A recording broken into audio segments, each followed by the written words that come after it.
नमस्कार। हिंदी व्याख्यान माला के अंतर्गत आप सभी का स्वागत है। हम चर्चा कर रहे हैं पूर्व मध्यकाल के प्रतिष्ठित और ख्याति लब्ध कवि रहीम पर और उनके काव्य पर। रहीम को नीति का, प्रीति का और रीति का कवि भी माना जाता है। उनकी कविता में मध्यकालीन काव्य की समस्त प्रवृत्तियों को देखा जा सकता है। रहीम मध्यकाल के अन्य अनेक कवियों की तरह दरबार आश्रित कवि रहे हैं और हम जानते हैं कि पूर्व मध्यकाल और उत्तर मध्यकाल में कविता और कवि को इस विधा को जीवित रखने के लिए दरबार में आश्रित होना पड़ा और एक एक शासक के दरबार में अनेक कवि, कलाकार और प्रतिभा संपन्न लोग आश्रित होते थे। तो रहीम भी, अब्दुल रहीम खाने खाना, उन्हें भी अकबर के दरबार में जिन 9 रत्नों की चर्चा की जाती है उनमें से एक रत्न रहीम भी है। रहीम ने भक्ति की प्रवृत्ति को आत्मसात किया और भक्तिकाल के बाद जो रीतिकाल आया उस रीति की प्रवृत्ति को भी एक तरह से उसका बीज वपन किया और अपनी कविता में उपस्थित किया। भक्तिकाल में मुख्य प्रवृत्ति भक्ति थी, रीतिकाल की मुख्य प्रवृत्ति श्रृंगार थी और रीति थी। इन सब का संगम हमें रहीम की कविता में मिलता है। रहीम ने प्रेम व्यंजना पर भी प्रचुर मात्रा में लिखा और शास्त्र के विवेचन को दृष्टि में रखते हुए संस्कृत साहित्य में, संस्कृत काव्य शास्त्र में जिस प्रकार से शास्त्र विषयक सिद्धांत हमारे सामने उपस्थित हुए, रस सिद्धांत, ध्वनि सिद्धांत, रीति, वक्रोक्ति, औचित्य, अलंकार आदि, इन सिद्धांतों के प्रणेता आचार्यों ने काव्यांगों का अंग उपांग सौदाहरण विस्तार से विवेचन किया। उन सब का रचनात्मक उपयोग हम मध्यकाल यानी पूर्व मध्यकाल और उत्तर मध्यकाल की कविता में देखते हैं। एक प्रकार से कवि शिक्षक की भूमिका भी इन कवियों ने निभाई। रहीम ने भी भक्ति काव्य, प्रकृति, प्रेम और शास्त्र की कविता, श्रृंगार की कविता, सौंदर्य की कविता, मूल्य की कविता, इसका सृजन किया। तो बहुत से ग्रंथ रहीम के इस प्रकार का प्रमाण बनकर हमारे सामने उपस्थित होते हैं, जिसमें नगर शोभा, श्रृंगार सोरठा, बरवे नायिका भेद, इस तरह की रचनाएं भी, और प्रेम को केंद्र में रखकर उन्होंने, जैसे कमल की नाल होती है और वह कमल उसी नाल से पल्लवित पुष्पित होता है जो जल में रहती है और कमल को जल सिंचित करती है।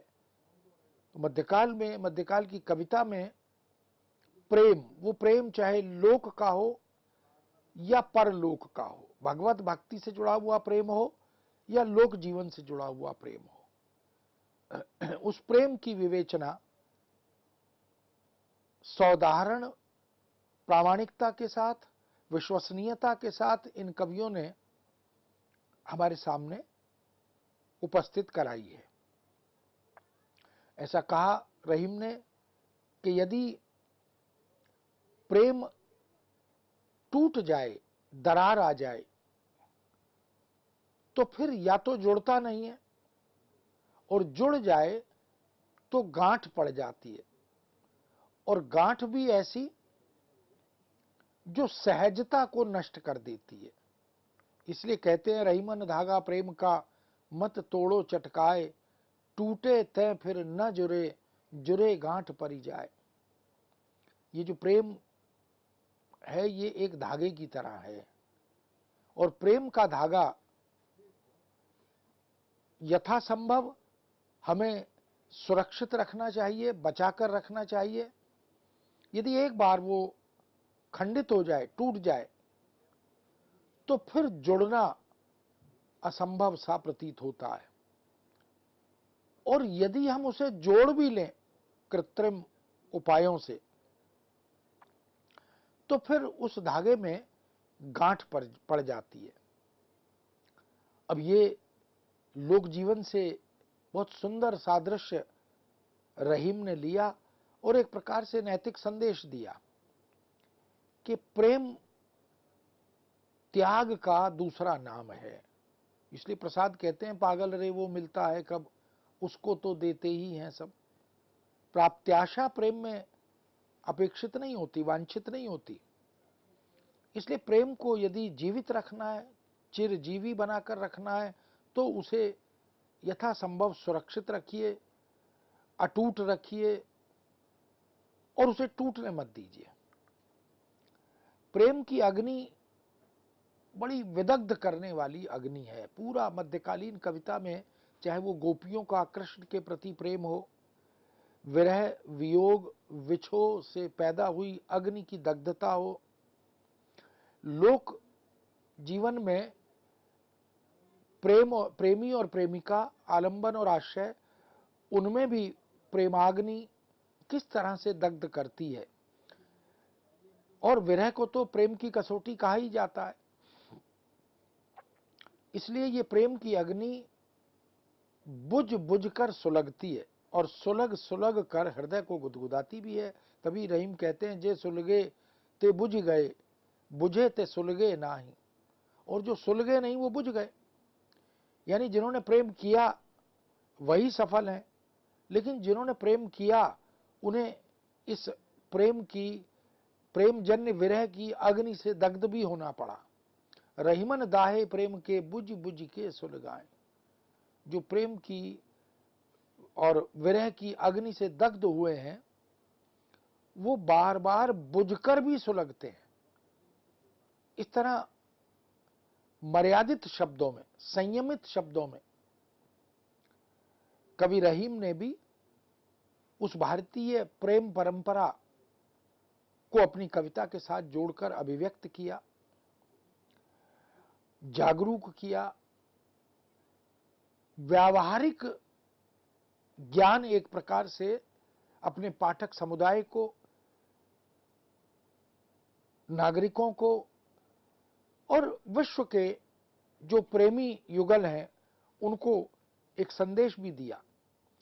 इसलिए प्रेम सामान्यतः मध्यकाल में तो विशेष रूप से हम कहत नटत रीझत खिलत खिजत मिलत खिलत लजियात भरे भौन में करत हैं नैनन ही सो बात,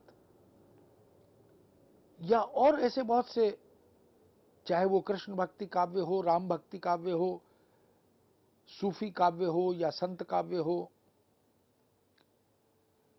प्रेम की अभिव्यक्ति कवियों ने कविता के माध्यम से अत्यंत प्रभावी रूप में की है। आखड़ियां झाई पड़ी पंथ निहार निहार, जी बड़ियां छाला पड़या नाम पुकारी पुकारी। तो वास्तव में प्रेम एक ऐसा तत्व है जो व्यक्ति को जीना सिखाता है। लेकिन छुपकर प्रेम करने की एक परिपाटी, एक परंपरा भी रही है, उसके अपने सुखद अनुभव भी रहे हैं, क्योंकि समाज उस प्रेम के मार्ग में अवरोध खड़े करता है, बाधा बनता है। कहीं रीति, कहीं रिवाज, कहीं परिवार, कहीं मान मर्यादा, ये अवरोध पैदा करती हैं। तो ऐसे छिपकर जो गोपनीय दृष्टि से जो प्रेम करते हैं, प्रेम को छिपाने का प्रयत्न करते हैं, कवि ऐसे लोगों को भी सावधान करता है और वास्तविकता का बोध कराता है। और रहीम कहते हैं कि ये बात तो लोक में कही भी जाती है कि इश्क और मुश्क कभी ना छुपते। दुनिया चाहे लाख प्रयत्न करे, लेकिन यदि किसी के चित्त में, मन में किसी पात्र के प्रति अनुराग है, प्रेम है, तो वह प्रेम छिपाने से भी छिपता नहीं है। कभी नेत्रों से प्रकट होता है, कभी मुख मुद्रा से प्रकट होता है, कभी लज्जा से प्रकट होता है, कभी भाव भंगिमाओं से प्रकट होता है, कभी देह की भाषा, शरीर की भाषा से, उससे भी ज्ञात होता है। इसलिए कभी भूख, कभी प्यास, इसका न होना, अतिरेक होना, ऐसी तमाम स्थितियां हैं, तो प्रकट तो होता है। और गंध जो है, खुशबू जो है, मुश्क, उसका भी पता लग जाता है। कोई लाख छिपाए लेकिन खुशबू छिपती नहीं है। तो रहीम ने बहुत सुंदर दोहा लिखा, खैर खून खांसी खुशी बैर प्रीत मदपान, रहीमन दाबे ना दबे जानत सकल जहान। कोई लाख प्रयत्न करे, इन सब तत्वों को, खैर कहते हैं कत्थे को जो पान में लाल रंग पैदा करता है, उसका निशान छिपता नहीं है। यदि वस्त्र पर या शरीर के कपड़ों पर कहीं भी अगर उसका दाग पड़ जाए तो वह छूटता नहीं, वो प्रकट होता है। खून, हत्या जो है वह भी बोलती है, कभी ना कभी प्रकट होता है। और खून का रंग जो है वह भी बोलता है, इसलिए छिप नहीं सकता। खांसी, अगर खांसी आ रही है तो आप उसे छिपा नहीं सकते, लाख प्रयत्न कीजिए पर वो प्रकट होगी। खुशी, यदि किसी कारण से हम प्रसन्न हैं, आनंदित हैं, तो वो चेहरा बताता है, आंखें बताती हैं। बैर, शत्रुता, शत्रुता भी प्रकट हो जाती है। अगर किसी के प्रति दुर्भाव है मन में, शत्रु भाव है मन में, तो वह भी प्रकट होता है। लाख छिपाने की कोशिश की जाए लेकिन वो छिप नहीं पाता। प्रीति, प्रेम भी छिप नहीं सकता। और मदपान, नशा, कोई भी नशा हो, पद का नशा, धन का नशा, प्रतिष्ठा का नशा या अन्य उपलब्धियों का नशा, तो रहीम ने बहुत सुंदर ढंग से अभिव्यक्त किया, खैर खून खांसी खुशी बैर प्रीत मदपान, रहीमन दाबे ना दबे। ये सब वो हैं जो लाख दबाने की, छिपाने की कोशिश आप कर लीजिए लेकिन वो छिपेंगे नहीं। जानत सकल जहान, पूरी दुनिया उसे जान लेती है, प्रकट हो जाता है। इस तरह ये प्रेम का जो पंथ है ये अत्यंत कठोर और कठिन है। यह प्रेम को पंथ कराल महा, तलवार की धार पे धावनो है। बहुत से कवियों ने, रीतिमुक्त कवि हों, छायावादी कवि हों, या प्रेम की चर्चा और विवेचना करने वाले कृष्ण भक्त, राम भक्त कवि हों, सबने, कोई दिलदार ही है जो इस तलवार की धार पर चल सकता है। और बोधा कवि ने तो मृणाल के तार पर चलने के समान भी उसे माना। इस पंथ पर, इस मार्ग पर चलना तलवार की धार पर दौड़ने जैसा, चलने जैसा है, जिसमें खतरा ही खतरा है। इसलिए कबीर ने भी कहा, यह तो घर है प्रेम का, खाला का घर नाई, शीस उतारे भुई धरे तो यही घर में जाए। वास्तव में ये आत्मदान का, ये बलिदान का मार्ग है। इसका निर्वाह कठिन है। प्रेम करना आसान है, लेकिन प्रेम की जो लहरें उठती हैं उनका सामना करना वो कठिन काम है। इसलिए कोई विरला है जो इसका अधिकारी है। लालन मैन तुरंग चढ़ी, चलियो पावक माही, प्रेम पंथ ऐसो कठिन, सब को निबहत नाई। सब इसका निर्वाह नहीं कर सकते। इसीलिए मीरा कहती है, जो मैं ऐसा जानती, प्रीत किए दुख होए, नगर ढिंडोरा पीटती, प्रीत न करियो कोई। तो ये जो मैन कामदेव रूपी तुरंग है, घोड़ा है, इस पर सवारी करना, ये आग में से निकल कर जाने जैसा है। चलियो पावक वाई, अग्निपथ पर चलने जैसा है। ये कामदेव जब अग्नि प्रदीप्त करते हैं, काम की अग्नि का प्रदीपन होता है, उस घोड़े पर बैठकर जब प्रेमी आगे बढ़ता है तो अग्नि के समुद्र पार करने पड़ते हैं। प्रेम पंथ ऐसो कठिन, सब को निबहत नाई। बहुत से लोग तो मैदान छोड़कर भाग जाते हैं, लेकिन इसमें धैर्य चाहिए, इसमें त्याग चाहिए, बलिदान चाहिए। और प्रेम तो वास्तव में देने का नाम है, प्राप्त्याशा प्रेम में नहीं होती। जितना अपने प्रिय पात्र को दिया जा सकता है वो देना चाहिए। इसलिए कभी कहते हैं, भीतर जो प्रेमाग्नि प्रज्वलित है वह अवर्ण्य है, अकथ्य है, उसका वर्णन करना संभव नहीं है, वर्णनातीत है। इसलिए वह तो अनुभव का, अनुभूति का विषय है। जो उसे जानने और समझने का प्रयत्न करता है वह उसे आत्मसात नहीं कर पाता, और जो आत्मसात कर लेता है वो उसे जान और समझ नहीं पाता। और जानता वही है जो उसे भोग चुका है, जो जी जी कर मर चुका है और मर मर कर जी रहा है। अंतर दाब लगी रहे, धुआं न प्रगटे सोई। ऐसी अग्नि है कि अंदर ही अंदर सुलग रही है, लेकिन धुआं प्रकट नहीं हो रहा। कह जी आपन जानहि, कह जी बीती होई। या तो प्रेमी का हृदय जानता है, और या जिसने प्रेम की उस अग्नि का आनंद लिया है, उस अग्नि का सामना किया है, वही जानता है। जिन नेत्रों में प्रियतम की छवि बस गई, उसमें अन्य कोई कैसे समा सकता है? कोई संभावना नहीं। यहां एक ते दूसरो बांक नहीं, न को सयानापन भी नहीं, और एक का कोई विकल्प भी नहीं। एक आस्था, एक विश्वास, ये उसी की टेक है। तुलसीदास भी कहते हैं, एक आस विश्वास एक चातक तुलसीदास। छल कपट सयानापन, इसका कोई स्थान प्रेम में नहीं है। प्रीतम छवि नैनन बसी, पर छवि कहां समाए।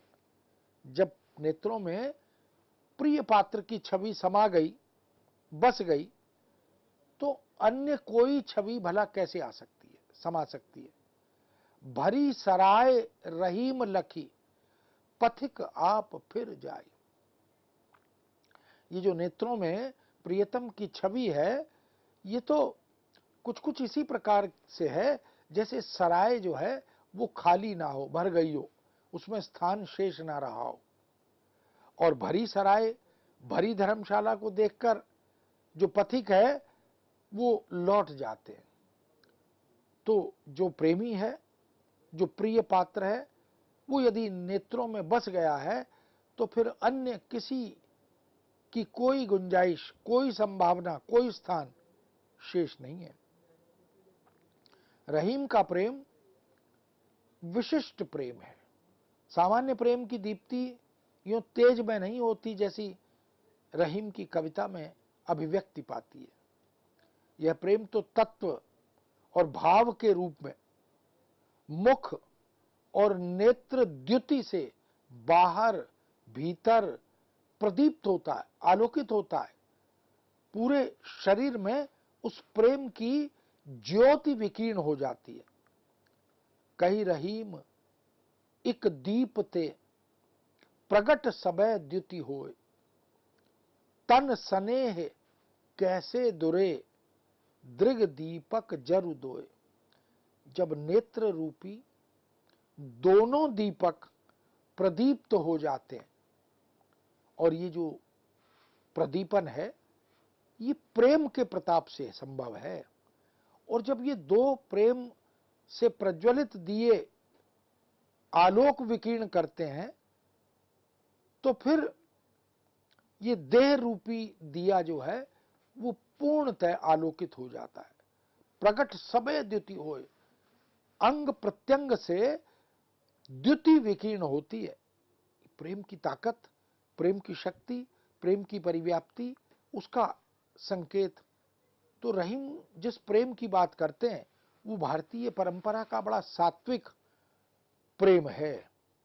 वह प्रेम जो स्तुत्य है, वह प्रेम जो वंदनीय है, वही प्रेम जो गोपियां कृष्ण के प्रति करती हैं, वही प्रेम जो हमारे आराध्य आश्रय और आलंबन जिससे जुड़े हुए प्रतीत होते हैं। मन भावन प्रियतम का नैकट्य ही कवि का प्रेम है, जिससे मन मिल गया, जो मन को भा गया। अगर उसकी निकटता बनी रहती है, उसका सामीप्य बना रहता है, तो वही प्रेम है। ऐसे में बैकुंठ और कल्प वृक्ष का विकल्प भी त्याज्य है, अवांछनीय है। यानी अगर प्रेम और प्रेम पात्र के बदले उसके स्थान पर दुनिया की कोई वस्तु, कोई पदार्थ, कोई सुविधा मिल जाए, चाहे बैकुंठ हो चाहे कल्प वृक्ष हो, वह भी नहीं चाहिए। कहा करी बैकुंठ ले कल्प वृक्ष की छां, रहीमन ढाक सुहावनो जो गल प्रीतम बाह। यदि प्रियतम की बाह गले में है, यदि प्रियतम का संसर्ग, उसकी संगत मिली हुई है, तो ढाक का पेड़ भी, वृक्ष भी सुहावना लगता है। ढाक का जो पेड़ है उसका, उससे जो दूध निकलता है वो बड़ा कड़वा, बड़ा जहरीला होता है। ढाक को बहुत सराहा नहीं गया, लेकिन यदि प्रियतम का संसर्ग है, वो साथ है, तो ढाक भी सुहावना लगता है। फिर उसके विकल्प में बैकुंठ क्या, स्वर्ग क्या, कल्प वृक्ष क्या, जो समस्त मनोकामनाओं की पूरी करने वाला पेड़ है, वो भी नहीं चाहिए। इसलिए प्रियतम का संसर्ग अत्यंत महत्वपूर्ण है, सर्वोपरि है। प्रियतमा के लावण्य युक्त नेत्र तथा माधुर्य सिक्त अधर कभी भाव एवं आस्वाद परिवर्तन से जोड़ते हैं, तो कभी नयन रूपी शिकारी चित्त विहग को पकड़ कैद कर लेते हैं। ये जो परिकल्पना है, ये जो उपमानों का सटीक सार्थक प्रयोग है, ये वास्तव में विलक्षण है। कालिदास ने भी सौंदर्य की श्री वृद्धि करने में लावण्य की भूमिका को विशेष रूप से उल्लिखित किया है। तो प्रियतमा के नेत्रों में जो लावण्य है और जो अधरों में माधुर्य है, अब ये अनुराग की, प्रेम की विशेषता है कि यदि अत्यधिक माधुर्य का सेवन करें तो लावण्य की आशा, अपेक्षा, इच्छा पैदा होती है। यदि अत्यधिक लावण्य का, लवण का सेवन करें तो माधुर्य की इच्छा शक्ति प्रबल हो जाती है। इसलिए विधाता ने नायिका के नेत्रों में लावण्य और अधरों में माधुर्य दिया है। इस आस्वाद परिवर्तन का जो आनंद है वो प्रेम की देन है। और कभी कभी तो नायिका के जो नेत्र हैं वो मछली की तरह, हिरणी की तरह, खंजन की तरह, खंजन पक्षी की तरह होते हैं। ऐसे ऐसे उपमान जुटाए गए। लेकिन वो जो शिकार बनते हैं वही शिकारी बन गए। नयन रूपी शिकारी चित्त विहग को, नायक के चित्त, पक्षी रूपी, विहग रूपी चित्त को पकड़ लेते हैं। नैन सलोने अधर मधु, कह रहीम घटी कौन। रहीम कहते कौन कम है, ना तो नेत्र कम है जिनमें लावण्य प्रचुर मात्रा में है, न अधर कम है जिनमें माधुर्य प्रचुर मात्रा में है। कोई घट नहीं, कोई कम नहीं है, एक दूसरे से बढ़कर है। अधरों से नेत्र और नेत्रों से अधर। मीठो भावे लौन पे, अरु मीठे पे लौन। ये मनुष्य की प्रकृति है, मानव का स्वभाव है कि यदि नमक खा लें, नमकीन खा लें, तो उसके बाद फिर मीठा खाने की इच्छा होती है। मीठो भावे लौन पे, अरु मीठे पे लौन। और यदि मीठा खा लें और मन भर जाए तो फिर लवण उसमें मदद करता है, लावण्य की आवश्यकता अपेक्षा पड़ती है। नेत्र अहेरी साज के, चित पंछी गही लेत, बिरही प्राण सचान को, अधर न चाखन देत। इस तरह से ये जो अहेरी रूपी नेत्र हैं, ये नायक के चित्त रूपी पंछी को अपने मोह जाल में पकड़ने के लिए सुसज्जित किए गए हैं। विरही प्राण सचान को, और ये जो प्राण है विरही, इसके लिए उसको शिकार करने के लिए बहुत खूबी से सुसज्जित किया गया, तैयार किया गया।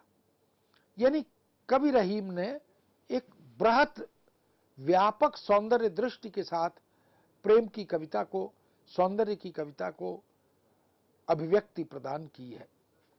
मित्रों, इस विषय को यहां विराम देते हुए अनुमति चाहते हैं, पुनः आपके समक्ष उपस्थित होंगे। आज्ञा दीजिए। नमस्कार।